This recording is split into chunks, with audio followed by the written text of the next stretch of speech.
Parents as को-एजुकेटर्स programme की अगली गतिविधि में सभी माता-पिताओं का स्वागत है। आज की गतिविधि का नाम देखभाल और स्नेह है। यह सुनिश्चित करने के लिए कि बच्चे अपने घर के बच्चों के साथ या आसपास पड़ोस के बच्चों के साथ अपने व्यवहार को देखने में सक्षम हों और दूसरों के द्वारा खुद को दिखाए गए देखभाल करें। कुछ टिप्स इस गतिविधि के लिए। 2-3 मिनट की श्वास प्रक्रिया के साथ गतिविधि शुरू करें। बच्चों को इस बात पर ध्यान देने में सक्षम होना चाहिए कि वे अपने पड़ोस में अन्य बच्चों के साथ कैसा व्यवहार करते हैं। माता-पिता अपने बच्चों का ध्यान रखेंगे। हमारे पड़ोस के कई लोग इसमें योगदान देते हैं ताकि हमारा जीवन सुचारू रूप से चल सके। पहचानें कि हम उनके योगदान और सहयोग के बारे में कैसा महसूस करते हैं। यह बहुत अच्छा होगा यदि गतिविधि को एक छोटे समूह में आयोजित होती है। इस मामले में माता-पिता भी इस गतिविधि में भाग ले सकते हैं। गतिविधि शुरू करने के लिए अपने बच्चे को एक अच्छी कहानी बताएं। जैसे कि राम अपने परिवार के साथ रहता है। वह 7 साल का है। उसका एक बड़ा भाई करण और एक छोटी बहन तुलसी है। वह अपने दिन की शुरुआत लगभग 7:30 बजे करता है। वह उठता है, बाथरूम में जाता है, स्नान करता है, अपने दांत ब्रश करता है और कपड़े पहनता है। फिर उसने नाश्ता किया और वह घर से निकल गया और स्कूल जाने के लिए बस पकड़ ली। वह आमतौर पर स्कूल की कैंटीन में दोपहर का भोजन करता है। स्कूल के बाद वह घर जाता है जहां वह अपने स्कूल का होमवर्क करता है और जब वह इसे पूरा करता है तब वह अपनी माँ को टेबल बिछाने में मदद करता है। 7:30 बजे परिवार एक साथ भोजन करता है।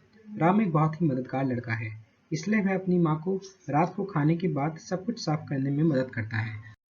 वह आमतौर पर रात में खाने के बाद थोड़ी देर के लिए टीवी देखता है और लगभग 10 बजे वह अपने दांत फिर से ब्रश करता है और बिस्तर पर चला जाता है। उसके माता-पिता उसको गुड नाइट विश करते हैं। राम बहुत ही खुश मिजाज लड़का है। बच्चे के साथ कुछ सवालों पर चर्चा की जाएगी जैसे कि अन्य स्लाइड में दिया गया है। चर्चा के बाद बच्चों को उनके लिए ग्रीटिंग कार्ड बनाकर दूसरे के प्रति स्नेह व्यक्त करने का समय दिए। आप अपने भाई बहनों के साथ किन वस्तुओं को साझा करते हैं? क्या केवल बातें ही अपने भाई बहनों के साथ साझा की जा सकती हैं या आप कुछ और साझा कर सकते हैं जैसे कि खुशी के क्षण, कुछ स्कूल की घटनाएं, दोस्तों की बात। एक उदाहरण देकर अपनी बात को प्रस्तुत करें। आप किसको सबसे पहले खुशी के पल या कोई हादसा बताते हैं? क्या हम अपने भाई बहनों की वस्तुओं का इस्तेमाल करके पूछते हैं या बिना पूछे ही उसका उपयोग करते हैं? मुझे एक समय के बारे में बताएं जब आपने अपनी पसंद की कोई चीज किसी के साथ साझा की हो। इस सप्ताह आपने किसके साथ अच्छी बातचीत की? आप उन्हीं लोगों के साथ अपना समय क्यों बिताना चाहते हैं? क्या आपने कभी अपने घर पर किसी से बात करने के लिए अपना काम निकलवाने के लिए कहा है? वो कौन थे? जब आप बीमार हो जाते हैं तो घर पर आपकी देखभाल कौन करता है? आपके लिए घर पर खाना कौन बनाता है? आपका पसंदीदा भोजन क्या है? कौन बनाता है? क्या तैयारी की है? क्या पिछले कुछ दिनों में आपके घर में कोई बीमार हुआ है? कौन उनकी देखभाल कर रहा है? क्या घर के बाहर कोई आपकी देखभाल करता है?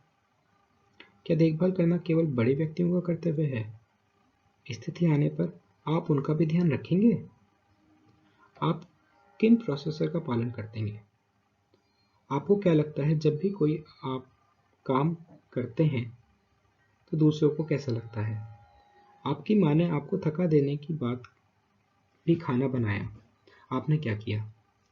आपके जन्मदिन पर आपकी माँ ने आपकी पसंद का भोजन बनाया, आपने मम्मी को कैसे धन्यवाद किया? जिन लोगों के कारण हम स्कूल में सुरक्षित रहते हैं उनके लिए हम क्या करते हैं?